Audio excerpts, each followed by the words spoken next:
Ibabalik kita sa dating lugar mo. Sige nga, tama. Pagbibigyan mo ba ako ng wala? Susunod ha. Ibabalik mo ako saan? Sino nagsabi na kaya mo? Pag umasta ka pala parang si Papa, tatanggalin na pala kita.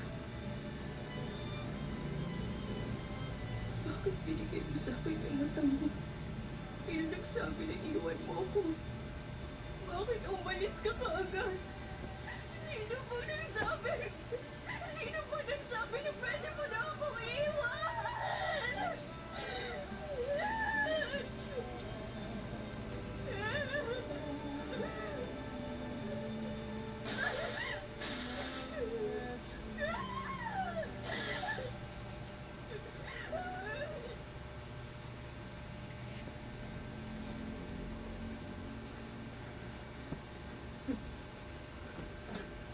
Buksan mo to! Buksan mo to!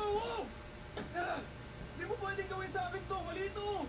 Kanina sa lamay, lumiti siya sa harap ng donor niya! Ito, parang ganito! Bakit kasi siya pa yung pinili niyo para sa misyon ko? Imposible magmahal yung binigay niyo! Gusto ko ng ibang misyon! Ano ba? Papasukin mo na ako! Hoy! Paralusa!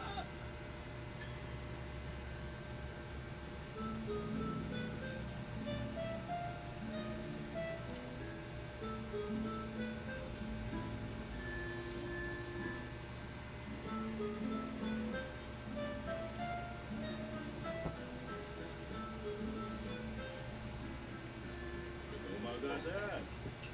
Dito ko ba para sa morning prayer? Ay, ako po. Ay, mapunta na ako. Ay, makumpleto na ayos ka naman. Cool.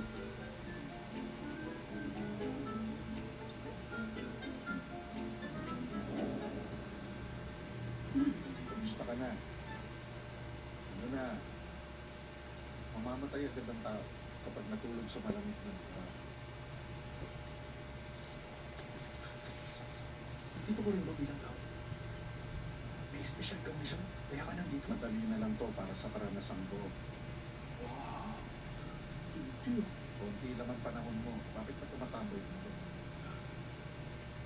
Eh kasi, isipin mo to kunwari naging tao ka, okay? Merong isang tao na napakasama ng ugali at hindi mas naging malulog siya ng magulang siya. Tapos muntik na siya mamatay, pero nakakita siya mo. Sigurado ako nagpapasalamat siya. Dahil nakikita niya yung Yun nga mismo iisipin mo, di ba? Pero yung nag-donate sa kanya ng mata, isang taong lagi kasama niya, pero mas maugali na doon. At kung tao ka, ano mararamdaman mo? ilang tao. Hindi pa rin ba siya magpapasalamat? Hindi! O bakit? Mababaliw sila! Posibleng mabaliw ang mga tao! Naisip ko nga ano kaya siguro siya nilagay sa buhay na hindi. Hindi, wala. Hindi niya kaya maramdaman yun. Pag-kid na yun, walang pakiramdam yun. Hindi, posible to. Hindi kaya to. Sige, kung gusto mo na sumuko, pwede maglaho ka na. Eh, bakit kasi siya pa yung napili? Bakit ba? Kung ganun, bakit mo pala siya nilita? Kasi...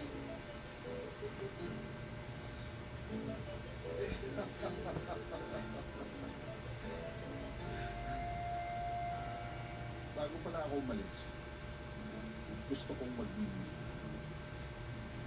Ano yun?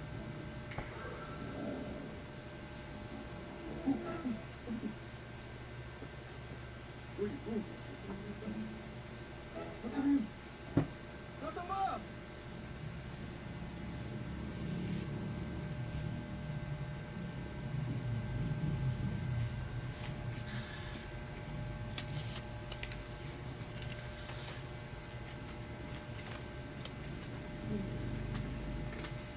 Baby, oh.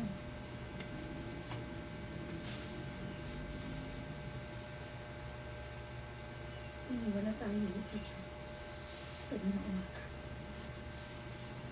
Ano? Ito ba ginatupag mo magdaman? Oo. Paano yung eye drops mo?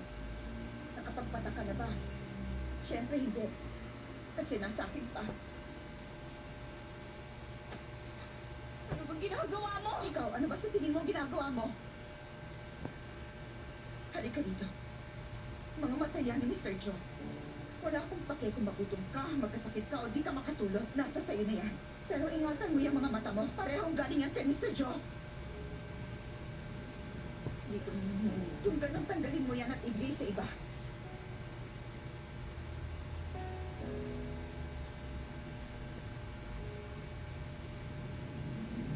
Wala nang kukonsinti sa pag-uugali mo. Wala na siya ngayon dito. Hindi lang ikaw ang nasasaktan sa pagkawala ni Mr. Joe. Pinahalagahan niya kami. Kahit kaarawan ng mga pamilya namin, alam niya. Maraming nagmamahal sa kanya. Kaya dapat lang naingatan mo yan. Kahit yun lang. Kung ganun, bakit hindi mo siya tinata na maayos noon? Inabuso mo nga rin ang kabaitan niya. Pati yung ibang staff, ganun din kaya sinalo niya lahat ng hirap. Ikaw pa ang ganun?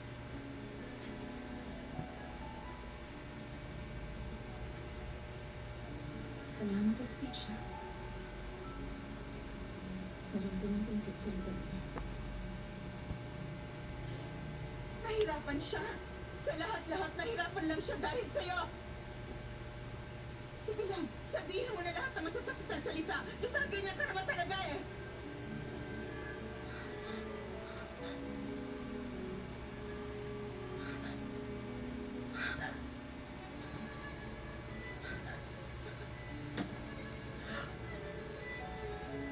Nasaktan ka ba?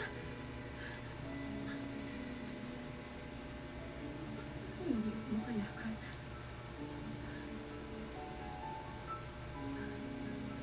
Parang ganito rin yun. Nakakakita naman ako. Pero bakit? Bakit ikaw?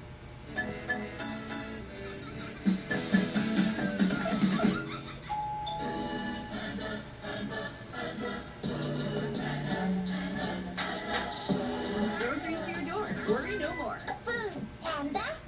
Gumagalaw ang balik niya.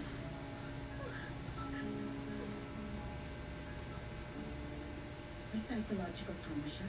Madalas, dulot ito ng stress sa pagkawala ng tao malapit sa kanya. Hindi mo magagawa yung mga nakasanayan ng gawin kasama sila. Parang yung nakilala kong byuda na nabubuling dati kasama ang asawa niya. Ngayon, nahihilo at nagkakapanik attack na siya kahit makakita lang ng bowling games. Mas malapit sa iyong tao, mas malala ang symptoms mo. Kailangan mo bumalik sa ospital. 3 araw pa lang mula ng aksidente. Pwede kang maghalusingin pag nanghihina ka. Kinausap ko ng doktor niya. Maayos na ang levels niya sa katawan at nagiging normal na rin siya. Siguro kahit ilang araw lang, makakauwi na rin siya para mas makarecover. Tension ko pala ang problema. Hindi ko na magagawa ng mga bagay na ginagawa ko kasama siya. Pero kasama ko siya lagi sa lahat. Sa paglakad, sa pagkain. Sa lahat.